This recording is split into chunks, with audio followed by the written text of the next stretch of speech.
अगर आपने वो फेमस मूवी 300 देखी है तो उसमें आपको याद होगा कि स्टार्टिंग में एक सीन होता है जब लियोनाइडस जो स्पार्टा का किंग है उसके पास उसके किंगडम में एक पर्शिया से कुछ मैसेंजर्स आते हैं और वो लियोनाइडस को कहते हैं कि भाई पर्शियन किंग जर्क्सिस पूरा इस समय मार्च करने वाला है, तो अगर तुमको उसके गुस्से से बचना है, उसकी रैथ से बचना है और टोटल बर्बादी से बचना है अगर स्पार्टा को, तो तुम हमको बस दो चीजें दो।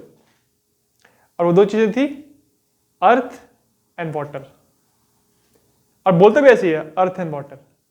तो लियोनार्डस बोलता है बस अर्थ एंड वाटर, सिर्फ मिट्टी और पानी, बस इतना ही चाहिए। बोलता है बस इतना ही चाहिए।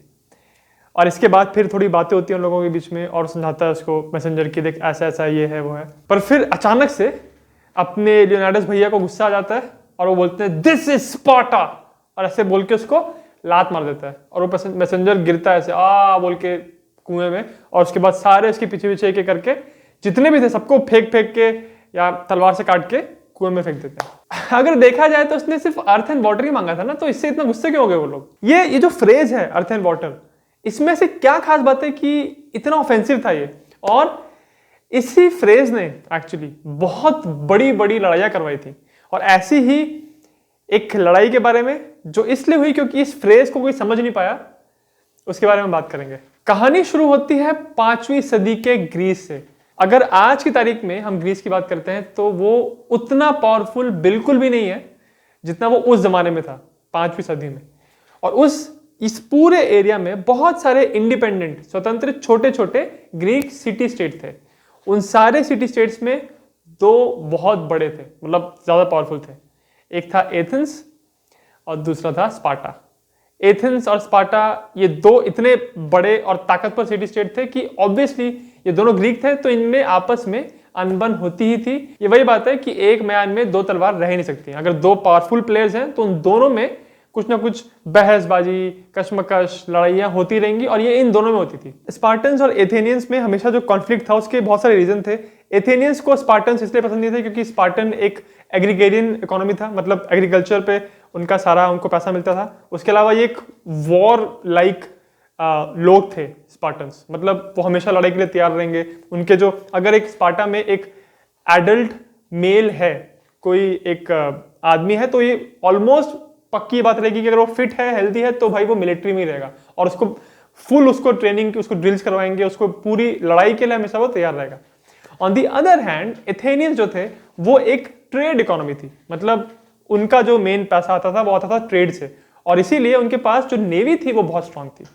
जैसे स्पार्टा की आर्मी स्ट्रांग थी, एथेनियंस की नेवी बहुत तगड़ी थी। एथेनियंस डेमोक्रेसी के कॉन्सेप्ट में बिलीव करते थे और स्पार्टन्स इसमें बिल्कुल बिलीव नहीं करते थे। तो ये बहुत सारे रीजन थे। तो ये बात है 507 बीसी की, यानी क्राइस्ट के 507 साल पहले की। उस समय हुआ ये कि एथेनियंस को डर लग रहा था कि स्पार्टन्स कभी भी अटैक कर सकते हैं, हमारे दरवाजे पे आके वो फुल ऑन अटैक कर देंगे और हमको ये हरा देंगे। तो इससे पहले कि वो अटैक करें, अपने आप को तैयार करने के लिए एथेंस की गवर्नमेंट ने ये डिसाइड किया कि हमको ना किसी की मदद लेनी चाहिए, किसी को एलाय बनाना चाहिए। अब ग्रीक एरिया में एलाय बनाए किसको? सारे वही दो तो मेन प्लेयर थे, एथेनियंस और स्पार्टन्स। और जब एथेनियंस को खतरा है तो किसके पास मदद के लिए जाएंगे? तो फिर वो मदद के लिए किसके पास गए? पर्शियन एम्पायर के पास। अब ये पर्शियन एम्पायर का एक अलग ही एक फंडा था। ग्रीक जो लोग थे उसी में एथेनियंस, स्पार्टन्स थे जो आपस में लड़ते थे, बट पर्शियंस बिल्कुल अलग थे। तो अगर आप में आपस में लड़ाई हो रही है तो आप किसी दूसरे आदमी की मदद लेने जा रहे हो, और उस आदमी की जिसने आपके साथ बहुत पहले लड़ाई की है। तो ये सिचुएशन हो गई थी यहाँ पे। एथेनियंस ने पर्शियन एम्पायर की एक बहुत बड़ी कैपिटल सार्डिस को जाके उन्होंने उस पर अटैक कर दिया था, और जितने भी हमें पर्शियन सोल्जर्स थे उन लोगों को उन्होंने हरा दिया था। बट जो हल्का जो लास्ट में जो रेजिस्टेंस बचा था, पर्शियन रेजिस्टेंस, वो एक्चुअली सार्डिस में एक फोर्ट्रेस के अंदर था, और उस फोर्ट्रेस को ये लोग भेद नहीं पा रहे थे एथेनियंस। तो उन्होंने क्या किया, उन्होंने सारी जो सिटी है सार्डिस उसको आग लगा दी, और तब तक पीछे से पर्शियन फोर्सेस आ गई। ये जो फोर्ट्रेस थे उनमें सोल्जर्स को रीइंफोर्स करने के लिए पूरी पर्शियन आर्मी आ गई। तो उनके आने से पहले ही सार्डिस को आग लगा के एथेनियंस रफू चक्कर हो गए, भाग गए वो लोग। तो ऑब्वियसली ये एथेनियंस का ये जो रिवोल्ट था सक्सेसफुल तो नहीं हुआ, बट सार्डिस को उन्होंने आग लगा दी थी, और ये बात कभी भी पर्शियन एम्पायर भूला नहीं था। और देखिए इसी घटना के 10 साल बाद यही एथेनियंस वापस आ गए थे पर्शियन एम्पायर के एक इंपॉर्टेंट लीडर के पास मदद मांगने। एथेनियंस जिस पर्शियन लीडर के पास मदद मांगने आए थे उसका नाम था आर्टाफेरनेस, और ये उस समय पर्शियन एम्पायर का जो मेन एम्परर था डायरियस द फर्स्ट, उसका भाई था। तो जब इसके पास मदद मांगने के लिए आए एथेंस के कुछ डिप्लोमैट्स और एम्बेसडर्स, तो आर्टाफेरनेस ने कहा कि कौन है ये लोग, ये कहाँ से आए हैं, इनका मुझे कुछ पता नहीं है। वो इतनी छोटी जगह थी, क्योंकि आप समझिए कि पर्शियन एम्पायर बहुत बड़ा था और एथेनियंस बहुत छोटी जगह से आए थे, तो उनको लगा था ये लोग कौन है। जब उनको इंट्रोड्यूस किया कि भाई एथेंस के लोग हैं, ये सब तुम्हारी मदद मांगने आए हैं, तो उन्होंने कहा कि ठीक है, अगर ऐसी बात है तो हम स्पार्टा के खिलाफ इनकी मदद करेंगे, बट उसके बदले में हमको हमारे किंग को अर्थ एंड वाटर की ऑफरिंग देनी होगी, सिर्फ अर्थ और वाटर। तो जब एथेंस के एम्बेसडर्स को ये बात बताई गई कि वो ये बोल रहा है कि आपको अर्थ एंड वाटर की ऑफरिंग देनी पड़ेगी किंग को, तो उनको लगा कि ये बस इतनी सी, मतलब पानी और मिट्टी, इसमें बड़ी बात क्या है।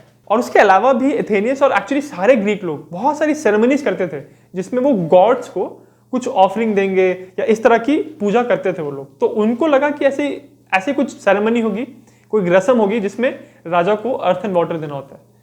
तो उनको एक्चुअली पता नहीं इनको मतलब समझ में आया अर्थ एंड वाटर का कि नहीं, बट उन्होंने कहा कि हाँ ये तो आसान सी बात है।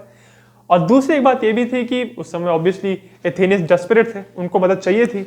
उनको पता था कि अगर स्पार्टन्स ने अटैक किया तो हम लोग डिफेंड नहीं कर पाएंगे अपने आप को। तो चाहे वो डेस्पिरेशन था, उनको इस चीज़ की ज़रूरत थी, पर्शियंस की मदद की ज़रूरत थी, चाहे वो बात थी, या फिर उनको एक्चुअली समझ में नहीं आया कि ये अर्थ एंड वाटर का कॉन्सेप्ट क्या है। उन्होंने बोल दिया कि हाँ ठीक है, हम अर्थ और वाटर दे देंगे। और उन्होंने ये सिंबॉलिक ऑफरिंग जो थी अर्थ एंड वाटर की प्रॉमिस कर दी, और ये ऑफरिंग उन्होंने कर दी। बट अर्थ और वाटर, ये जो फ्रेज था, ये जो रस्म थी, ये एक्चुअली बहुत बड़ी बात थी।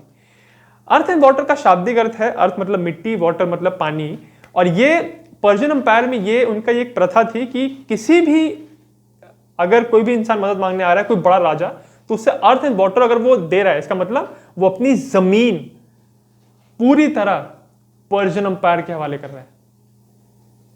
वो बात कह रहा है कि अब इस जमीन पे मेरा कोई अधिकार नहीं है, मैं आपके सामने नतमस्तक होके आपको सलाम करता हूं, आपके सामने सर झुकाता हूं, ये सब कुछ अब आपका है।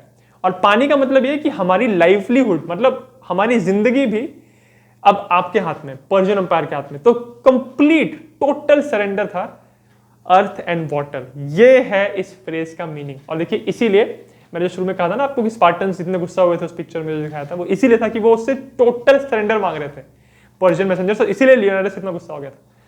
बहरहाल उन्होंने जब इसको प्रॉमिस को पूरा कर दिया और उन्होंने कहा चलो ठीक है, पर्शियन ने कहा कि ठीक है, अब हम तुम्हारी मदद करेंगे, तुम जाओ वापस अपनी राजधानी वापस जाओ। तो भाई एथेनियंस हो गया कि ठीक है, अब तो पर्शियन एम्पायर हमको बैक कर रहा है, कोई टेंशन ही नहीं है। वापस जब यहाँ पे आए तो उसके तुरंत बाद स्पार्टन्स का अटैक हो गया, और स्पार्टन्स भी हैरान हो गए और एथेनियंस भी हैरान हो गए, क्योंकि इस लड़ाई में एथेनियंस की जीत हुई। वो स्पार्टन्स को बिना मदद के उन्होंने हरा दिया। तब उनको लगा कि हमने तो हरा दिया इन लोग को यार। तो फिर उन्होंने एक मैसेज भेजा पर्शियन एम्पायर को, डायरियस द फर्स्ट को, कि भाई हमको अभी आपकी हेल्प की जरूरत नहीं है, अभी ठीक है, चलो कैंसिल, सब नहीं चाहिए। अब इसको गुस्सा आया। पर्शियन एम्पायर, मैं बार बार इस बात को बोलूंगा कि वो एक बहुत विशाल एक बहुत विशाल साम्राज्य था। उसके सामने एक छोटा सा कोई सिटी स्टेट आ रहा है जो साइज में छोटा है, उतना उसका पैसा नहीं है, उतना उसके पास स्ट्रेंथ नहीं है, उतनी बड़ी वो जगह नहीं है। वो आके कुछ बोल के गए कि हाँ हमने आपकी बात मानते हैं, फिर चले गए, बोला नहीं चाहिए। तो वो पर्शियन एम्पायर के लिए एक बहुत बड़े इंसल्ट की बात थी। तो उन्होंने कहा कि अगर आपने एक बार कह दिया कि आप अर्थ और वाटर की आपने रस्म कर ली और ऑफरिंग आपने दे दी हमको, तो अब आप हमारी कॉलोनी हो चुके हो, आप हमारे अंडर हो चुके हो। और अब अगर आप कह रहे हो कि नहीं करना है, इसका मतलब एक कॉलोनी, एक ऐसा सिटी स्टेट जो हमारे अंडर है, वो बगावत कर रहा है। तो इस वजह से Persian emperor Darius the first को बहुत गुस्सा आया। एक तो पहले ही वो एथेंस से चिढ़ा हुआ था, और ये जो और एक घटना हो गई, तो उसने कहा कि बस अब दिमाग खराब हो गया है। तो जो पहली लड़ाई की एथेनियंस और पर्शियंस ने, ये बहुत बड़ी, बहुत फेमस बैटल है जिसका नाम है द बैटल ऑफ मैराथन। ये मैराथन में हुई थी 490 बीसी में। और इस पूरे बैटल के बारे में एक्चुअली मैं 2-3 वीडियो बनाऊंगा, और उस सबका लिंक मैं इस वीडियो के डिस्क्रिप्शन में डालूंगा। बट ये पहली लड़ाई थी इन दोनों के बीच में, और इसमें एक्चुअली डायरियस को हारना पड़ा। पर्शियन एम्पायर की यहाँ पे हार हुई थी। और उनके लिए फिर से बहुत इंसल्ट की बात थी, एक छोटे ग्रीक सिटी स्टेट ने कैसे इनको हरा दिया। तो डायरियस द फर्स्ट का बेटा जर्क्सिस इस बेइज्जती का बदला लेने के लिए वापस आया ग्रीस के अंदर, और उसने एक एक करके सारे ग्रीक सिटी स्टेट्स को हराना शुरू किया। और ऊपर से उसने शुरू किया था, वो हेलेस्पोंट से उसने क्रॉस किया था, जो जहाँ पे इस्तांबुल है, वहां उसने ब्रिज बनाया, क्रॉस करके यहाँ पे नीचे आते आते पूरे ग्रीक सिटी स्टेट्स को उसने कैप्चर किया, और एथेंस के पास आके फिर से एक लड़ाई हुई। और इस सब के बारे में मैंने एक वीडियो अलग से बनाया जिसका नाम है battle of salamis. Battle of salamis अपने आप में एक बहुत बड़ी जीत थी, क्योंकि इसमें बहुत स्मार्ट नेवल टैक्टिक्स का इस्तेमाल करके एथेनियन कमांडर थेमिस्टोक्लिस ने हराया था Persian commander, Persian emperor Xerxes the first की नेवी को। और उसी के ऊपर एक्चुअली 300 मूवी का सेकंड पार्ट आधारित है, 300 the rise of an empire. और उसके ऊपर मैंने एक वीडियो बनाया है बैटल ऑफ सलामीज बोल के, उसका लिंक मैं इस वीडियो के डिस्क्रिप्शन में डाल दूंगा। बट ये दूसरी बार था जब फिर से एथेनियंस ने हरा दिया पर्शियन एम्पायर को, और ये एक और बहुत बड़ी बेइज्जती थी। तो कुल मिला के ये लगातार एथेनियंस और ये ग्रीक सिटी स्टेट्स उंगली कर रहे थे बार बार पर्शियन एम्पायर को, और इसीलिए इनमें कॉन्स्टेंटली एक स्ट्रगल का माहौल था। उसके बाद भी आप देखिए फिर भी स्पार्टन्स और एथेनियंस की लड़ाई हुई। 431 बीसी में स्पार्टा और एथेंस आमने सामने आए, और उनके बीच में एक बहुत बड़ा महासंग्राम हुआ, उसका नाम है पेलोपोनेशियन वॉर। उसके ऊपर भी मैंने वीडियो बनाया है, लिंक आपको डिस्क्रिप्शन में मिलेगा। उसमें भी जीत हुई स्पार्टन्स की, और एथेंस को पूरी तरह वहां पे हार माननी पड़ी।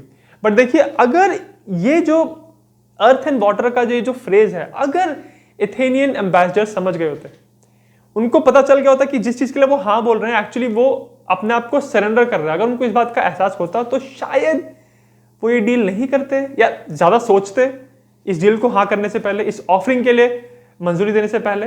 और शायद ये डायरियस द फर्स्ट का इतना गुस्सा नहीं आता एथेंस के ऊपर, और शायद जो इनकी बीच में लड़ाई हुई वो शायद या तो नहीं होती, या होती तो और टाइम के बाद होती, तो शायद उस समय तक ग्रीक लोग और पावरफुल हो चुके होते।